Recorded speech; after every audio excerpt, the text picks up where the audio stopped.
Hello everyone, welcome to Try Right. This is Pack 365, myself Srija. So today in this session you're going to learn about Level 2 HCPCS National Modifiers and as well as release of CPT codes and the instructions how to use CPT code book. So coming to Level 2 modifiers, Level 2 HCPCS modifiers. So these are two character codes, letter plus number, which is used with HCPCS as well as CPT procedure codes to give extra details about where the procedure was done on the body. So these modifiers are very important because they show the exact body part, avoid billing errors and help insurance pay correctly. So here are the eyelid modifiers E1 to E4. So these modifiers are used for procedures done on the eyelids. So E1 for upper left eyelid, E2 for lower left eyelid, E3 for upper right eyelid and E4 for lower right eyelid. So for example, removal of a cyst from upper right eyelid. So you have to assign CPT code as well as E3 for upper right eyelid. So next is finger and thumb modifiers, that is hands, FA, F1, F2, F3 and F4. So these modifiers specify which hand and which finger. So FA for left hand and thumb finger, F1 for left hand second digit, that is index finger, F2 for left hand third digit ring finger, F3 for left hand fourth digit ring finger, F4 left hand for fifth digit, that is little finger. So next is right hand from F5 to F7. So F5 is for right hand thumb finger, F6 is for right hand second digit, that is index finger, and F7 right hand for middle finger.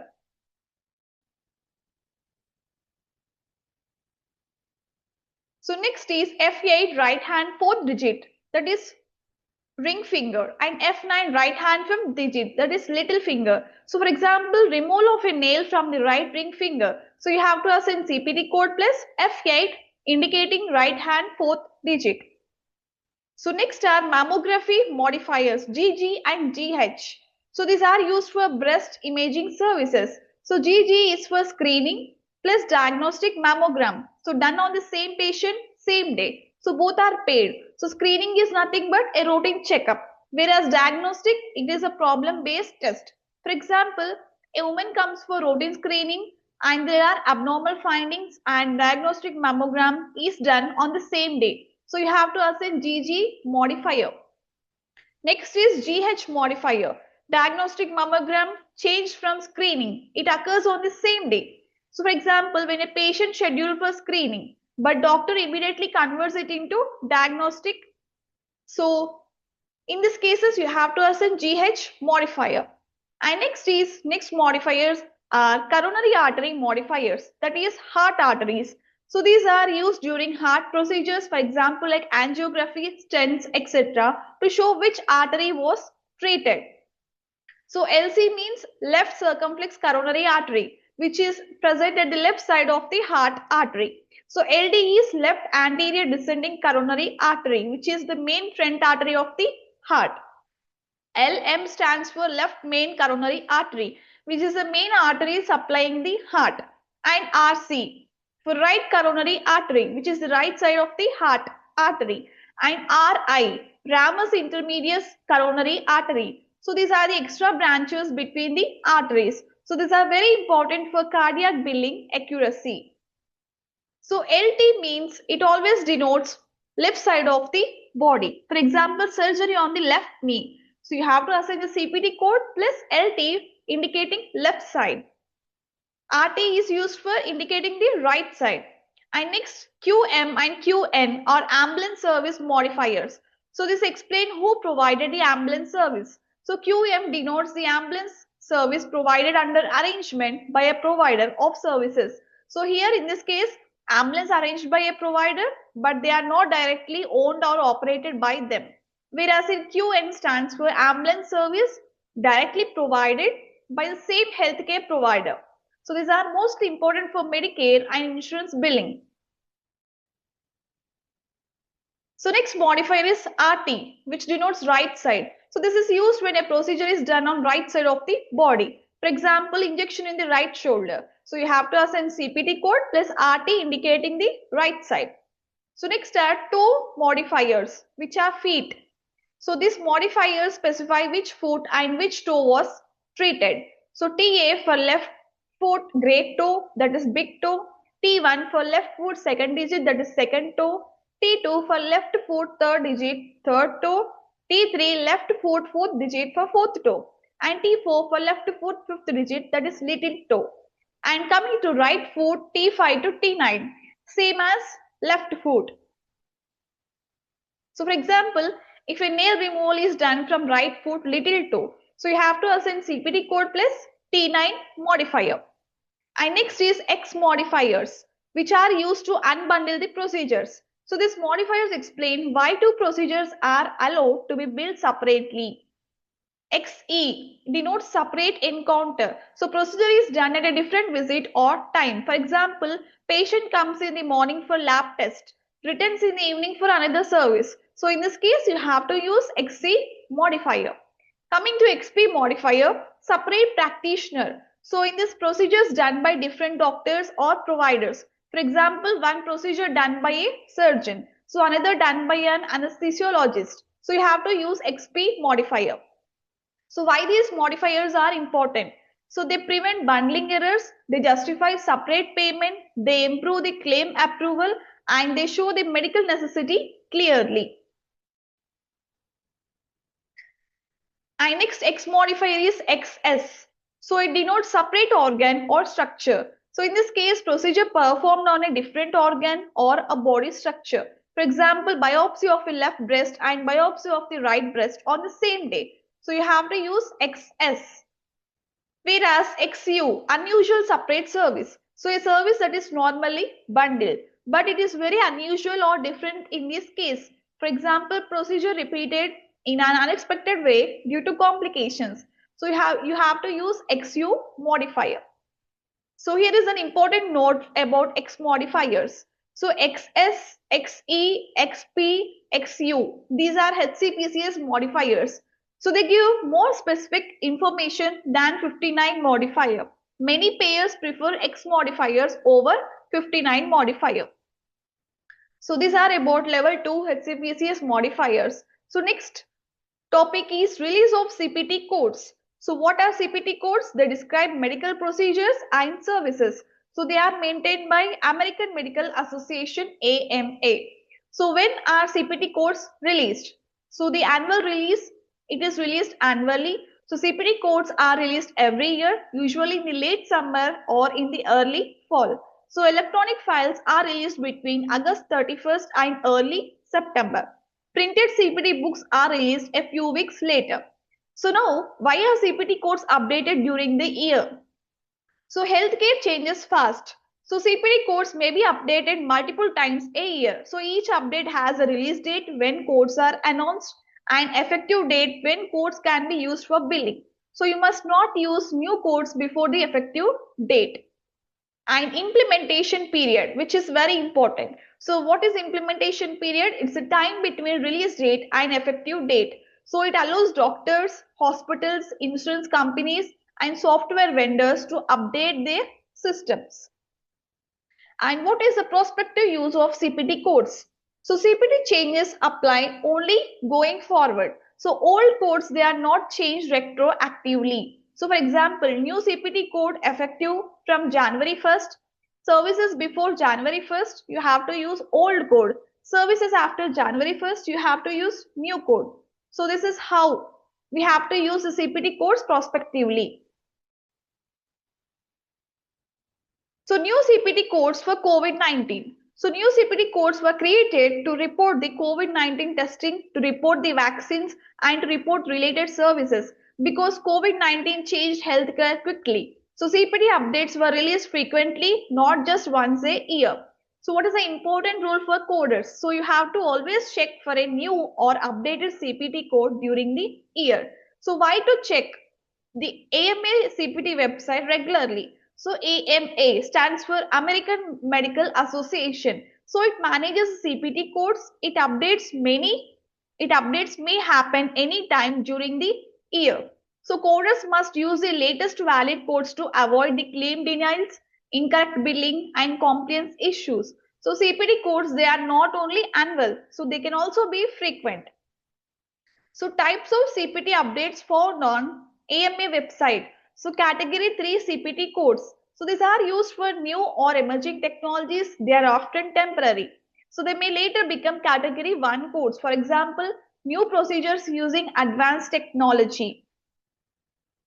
Next is immunization and vaccine codes. So they include immunoglobulins, vaccines, toxoids, recombinant products. For example, COVID-19 vaccine administration codes. And the third one is PLA, proprietary laboratory analysis. So these are used for special lab tests. They are often owned by specific laboratories and identified by unique CPT codes. For example, genetic or molecular tests developed by one lab. So next is MAAA codes, multi-analyte assays with algorithmic analysis. So these are used for complex lab tests. So they combine multiple lab results and as well as the computer-based calculations. So they are used in advanced diagnostic. For example, cancer risk assessment test. And next is molecular pathology tier 2 codes. So these are used for genetic and molecular testing. So they are grouped by technical complexity as well as the resources required. So these are the websites for the concerned codes. So next is general errata and technical corrections. So they fixes the mistakes in CPT code books. They clarifies the code descriptions, guidelines, instructions. So these are the corrections but not the new codes. So why this is very important? Because CPT codes, they must be accurate, current and effective on the date of the service. So using outdated codes, they can cause claim rejection, delayed payment and as well as compliance problems. So now what are the instructions for the use of CPT code book? So this instructions tells coders how to correctly choose CPT codes so that the billing is accurate and claims are not denied. So you have to choose the most accurate CPT code. So what is the rule? You have to always select the CPT code that exactly matches the procedure or service performed. So do not choose a code that only approximately describes the service. For example, procedure done, removal of skin lesion with simple repair. So do not choose a general skin procedure code. You have to choose a specific code that matches the exact service. So second rule is you have to use unlisted codes only when no specific code exists. So if there is a no exact CPT code, you have to use an unlisted procedure code. So when using an unlisted code, the medical record must clearly explain what was done, why it was different, and is there any special circumstances. For example, a brand new surgical technique with no CPT code. So you have to use an unlisted code with detailed documentation. So unlisted code is nothing but extra documentation required. And the third rule is you have to read the entire code description carefully. So before selecting a CPT code, you have to read every word of the code description. So you have to include information in the parentheses, notes and instructions. So many make mistakes by reading only the code title, ignoring the parenthetical notes. For example, there is a code description says do not report with code XX. So you have ignoring this, it can cause claim denial. So you have to properly check what is written in the parenthesis. And the fourth is understand that medicine has evolved. So modern medical techniques include minimally invasive surgery, endoscopic procedures, percutaneous procedures, endovascular procedures. So these procedures, they blur the line between surgery and medicine. Fifth rule is CPT section placement. It does not decide the insurance rules. So what is the important rule? Just because a code is listed under surgery or medicine in the CPT book, it does not mean insurance will treat it strictly as surgical or non-surgical. So insurance decisions depends upon the CPT rules and terms. So CPT section placement does not change the nature of the service. So where a CPT code appears in the book is often due to history or organization, not because it is strictly surgery or medicine. For example, peripheral vascular, endovascular procedures. So these are listed under surgery or cardiovascular system. Percutaneous coronary interventions. These are listed under medicine cardiovascular section. And what is the important point over here? So even though both are catheter-based heart procedures, they appear in different sections. So do not assume insurance rules are service type based upon only on the CPT section. And next is the role of advanced practice providers. So who are advanced practice providers? APPs, nurse practitioners and physician assistants. So when nurse practitioners and physician assistants, they work with a physician, so they are considered to be the same specialty or in the same subspecialty. So this matters for coding, reporting services and complaints rules. And third point is, who is a physician or other qualified healthcare professional? So this means a person who has a proper education, has proper training, has required license, has facility privileges if needed, and he works within their scope of practice. And they also can independently report their services. So these are called as physician or other qualified healthcare professional. For example, physician who is MD or DO, nurse practitioners, physician assistants and clinical psychologists when allowed. So these professionals, they can perform the services and as well as they can build CPT codes independently. And the fourth point is, who is considered clinical staff? So clinical staff are nothing but work under supervision. They cannot build services independently. They assist or perform parts of the services as allowed by law and facility rules. So now what are the examples of clinical staff? Medical assistants, nurses, technicians. So services performed by clinical staff are usually reported under the physician or qualified professional. They are not billed in their own name. So now why this is important in CPT coding? Because it prevents incorrect billing, it avoids compliance issues, and also it ensures correct provider reporting. And it helps to determine who can bill what. So words like physician, qualified healthcare professional or individual. So when CPT uses words like physician, qualified healthcare professional and individual. So it does not always mean only that person can report the service. Sometimes other entities can report the service such as hospitals, home health agencies and other facilities. So if the CPT book specifically says a service is limited to physicians only or limited to hospitals, so they only those entities can report it. And most importantly, parenthetical notes. So which is very important. So what are parenthetical notes in the CPT code book? So these are the instructions which are written in the brackets. So these are found below or next to the CPT codes. So what do they usually say? Do not report with, use in conjunction with, or do not report separately. So what does it mean? Some CPT codes, they cannot be built together. Example, like one code already includes a smaller service and you cannot build the small service separately. So why CPT gives these instructions? What is the purpose? Nothing but to prevent the common and serious coding errors, to stop the double billing, to improve the coding accuracy. And the important point is, these instructions are not the complete list. So just because CPT codes does not say don't build together does not mean you always can. And the fourth rule is component versus comprehensive codes. So some CPT codes are components of a bigger procedure. The bigger code already includes the smaller services. So even if the component service is performed, do not report both the codes. There is an example. If a surgery code includes incision, closure and basic imaging, so you do not build these separately. You have to build this under one code only. Next is CPT instructions are not a complete rule book. So CPT notes, they do not list every wrong combination. They do not list every correct combinations. So coders must always think logically and understand what the code truly represents. So now how to ensure the correct CPT coding. So to code correctly, always verify the CPT guidelines, parenthetical instructions, official resources like CPT Assistant, AMA, publications, and specialty society guidance. So these resources explain how a code should be used and what is included and what should not be reported separately. And unbundling, bundled versus unbundled codes.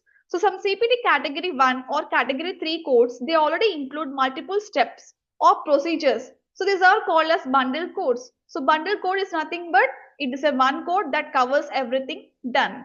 Unbundling is nothing but incorrectly breaking it into separate codes. So unbundling is not at all allowed. So what you should not do if a child under 12 years has both tonsils and adenoids removed. So you should not code 4 to 8 to 5 tonsillectomy less than 12 years, 4 to 830 adenoidectomy less than 12 years because these two procedures are already combined into one code. So what is the correct way to code? You have to use one bundle code 4 to 820 which denotes for tonsillectomy and adenoidectomy younger than age 12. So the single code already includes both procedures, so reporting them separately would be the incorrect billing. This is about bundling and unbundling services. So when multiple codes ARE allowed. So you can report multiple category 1 or 3 codes only if they represent the separate and distinct services. So each service is independently reportable. So they are not listed as bundled under one CPT descriptor. So if the CPT description already includes the component, you cannot code it again. So what are the components of the procedure? So if a CPT code describes a procedure and mentions the steps or parts, so those parts they cannot be reported separately. They cannot be reported using a unlisted code. For example, incision, exposure of the area, closure of the wound. So these are considered routine parts of the surgery. Now what is surgical approach and closure? So steps needed to reach the surgical site, close the surgical site. They are not coded separately. So they are included in the main procedure code. Unless CPT guidelines or parenthetical notes specifically allow separate reporting,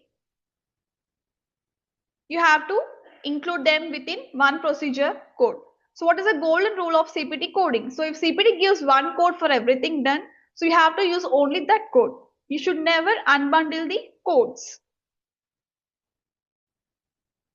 Laparoscopic cholecystectomy. This is an example. So what is happening here? So laparoscopic cholecystectomy is nothing but removal of the gallbladder using small cuts. It's a keyhole surgery. So what you should not do? So you should not report extra CPT codes for making the incision, repairing or closing the surgical wound. So why? Because these are inherent built-in steps. They are necessary to complete the main surgery. So the cholecystectomy CPT code, it already includes them. So what is the rule over here? If a step is necessary to perform the surgery, it is already included in the main CPT code. And the part 2 is excision of a skin lesion with complex repair. So what is happening in this example? A benign means non-cancerous skin lesion is removed. So the wound needs a complex repair. Complex repair nothing but a layered closure, extensive suturing or special techniques. So what you can do here? Exception to this rule. So in this case, both codes are reported separately. The first one is excision of the lesion and next is complex repair, which is a closure. So why is this allowed? Because of the CPT repair closure guidelines clearly state complex repair does not include excision of a benign or malignant lesion. So excision is one service here and complex repair is a separate additional service. So this is an explicit CPT exception. So separate reporting is correct.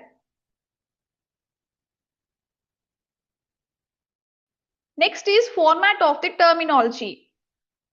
So CPT codes are meant to be complete descriptions of the medical procedures. To save space, CPT sometimes does not repeat the full description. So instead, the book uses indentation. The line starts slightly to the right. So indented code means you must read it together with the line above it.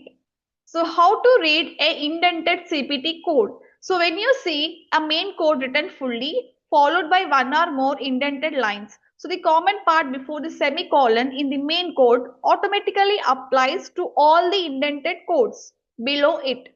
Here is an example. The main parent code is 25100 orthotomy wrist joint with biopsy. So this means orthotomy, the surgical opening of a joint, site is wrist joint, and additional procedure is done is biopsy. And the indented code is 25105 with synovectomy. So this code does not repeat arthrotomy, wrist joint, but still includes it. So how to read the full meaning correctly? So you must mentally combine the description. So 25105 actually means arthrotomy, wrist joint with synovectomy. So that is why the note says the common part of the code 25100 should also be considered part of the code 25105. So now why CPT uses this format? So it says it saves the space in the CPT book. It avoids repeating long descriptions. It keeps similar procedures grouped together. But coders must be careful to always read the parent code first. So what is the golden rule here? Never read an indented CPT code by itself. So always look at the code above. So take the text before the semicolon. You have to add the indented description. So this is the format of the terminology.